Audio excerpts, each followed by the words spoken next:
Hi everybody, Dan Illman here with some exciting news. DRF Formulator, the gold standard in past performance information, is now free, exclusively on DRF Bets. Join DRF Bets with the promo code WINNING, get a $250 first deposit match bonus, a $10 free bet, and free Formulator already uploaded to your account. Access Formulator's premium features, including sortable trainer stats, race replays, personalized trip notes, and lots more. Free Formulator, exclusively on DRF Bets. Dan Illman, Mike Beer, kicking off a 50-cent pick four at Oaklawn Park on Saturday with some graded stakes action. Race number 7, the Grade 3 Whitmore. $200,000 is the purse. It's a really competitive sprint. We're going to take a look at this field. They go 3/4 of a mile. Bob's Edge, 5-2 morning line favorite, Mike, but you know, you could make Hollis the favorite. He's run some fast races. This is a very competitive group. It is. I don't, necessarily have any knocks on the shorter prices on the morning line, Dan. But man, it feels like a pretty competitive field. And it should be competitive from a pace standpoint. We'll take a look at the Timeform US Pace Projector. They believe it's Blue Bar favoring horses on or near the early lead. I have a feeling it's going to be more fair than slow.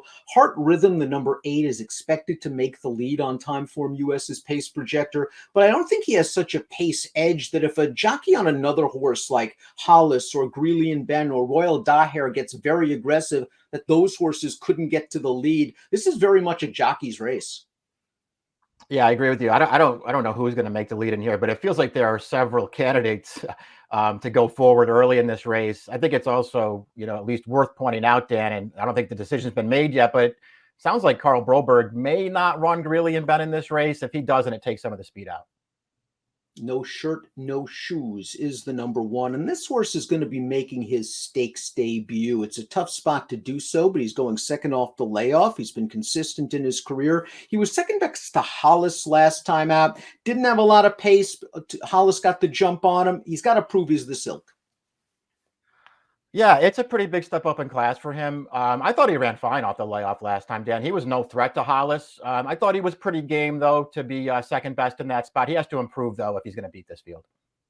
Now, if the Timeform US Pace Projector is right, and this race favors horses on or near the early lead, it could work against the 2, Bob's Edge, who is more of a late running type. Let's watch Bob Edge's last race. It was the King's Cotton. It was his 4-year-old debut, and he beat a couple of next out winners in this race. He makes a sweeping move to the front, and he draws away with a 97 buyer. He was 7-1 that day. He'll be a fraction of that price here.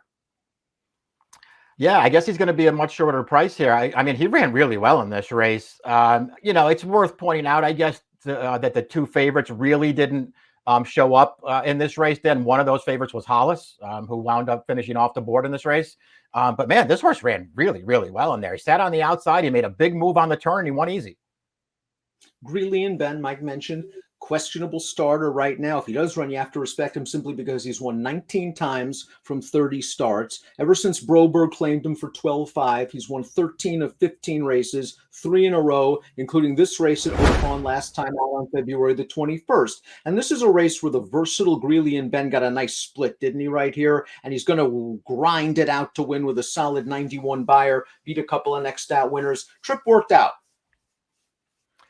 I mean, yeah, the trip did work out, but it worked out because he's just so tactical, Dan. He can sit if you have to sit. He can go to the lead if you have to go to the lead. And he'll just run his race no matter what. A couple of stakes wins, 2 and 3 starts back. The only loss, recent loss, Dan, came when second best to Just Might, who's just a really, really good horse. I don't know. I can't knock this horse's form if he's in.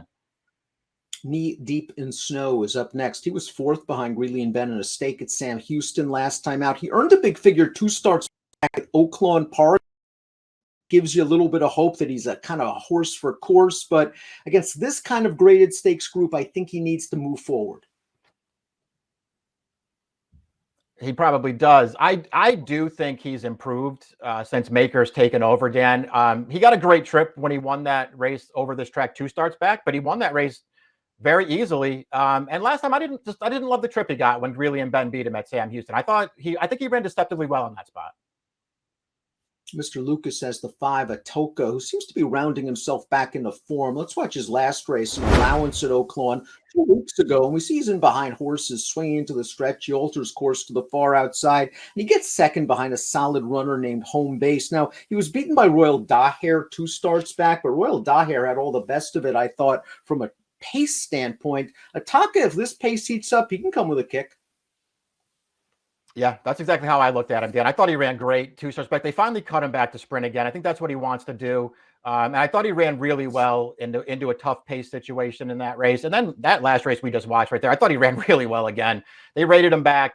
He had to switch to the outside in the stretch there. I thought he finished really gamely. The horse that won that race, Home Base, is not bad. I think this horse is in really good form right now. He's going to be a price. Royal Daher, the number 6, is 10-1 on the morning line. He was the winning favorite last time out in a much weaker non-winners of 4 Life. He beat Ataka that day, but he got a great ride. Let's watch the stretch run of Royal Daher's race, where this is a horse that isn't necessarily a speedball, but he was able to just get to the lead and back down the fractions. And he's in a little bit of hot water, but the jock was never really concerned. He's just asking him for some run now, and Royal Daher sprints on home, perhaps taking advantage of those slow fractions. He earned a big figure for this race. Yeah, he did. Listen, he took advantage in here because you're right. The pace just wasn't fast. On the other hand, it was a little bit of a layoff for him. And it's not like he doesn't have some good races in his past. And that race just sort of came out of nowhere. I mean, he's a good horse and he ran one of his good races last time. It does feel like the pace is going to be a lot different this time. And I wonder if that matters.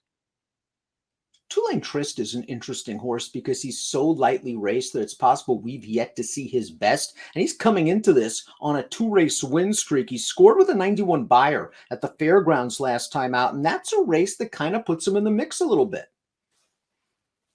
Yeah, I think it does. And you're right about his upside too. This horse feels like he's got more forward moves in him as time goes on. I like his last 2 races a lot.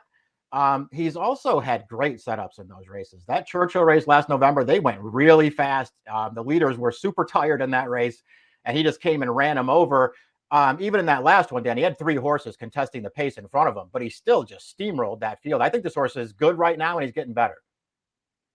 13 of 15 on the board for the number 8, Heart Rhythm, who's coming off a victory against an optional claiming group at this distance on February the 20th. We're going to take a look at that race right now, and he got close to the pace. Far outside post, he had to work to get position. He's right on top of the leaders turning into the stretch. He works very hard. He gets it done. 90 buyer speed figure. He'll need to move forward on a buyer speed figure scale, but his tactical speed, he should be in the thick of things when they start sprinting for home. Yeah, I think he's going to be part of the pace in here. I just feel like he's going to be up there, probably taking pressure from some pretty good horses, Dan. I'm not going to, knock that race we just watched right there. He was dead game to win it. This is a way tougher race.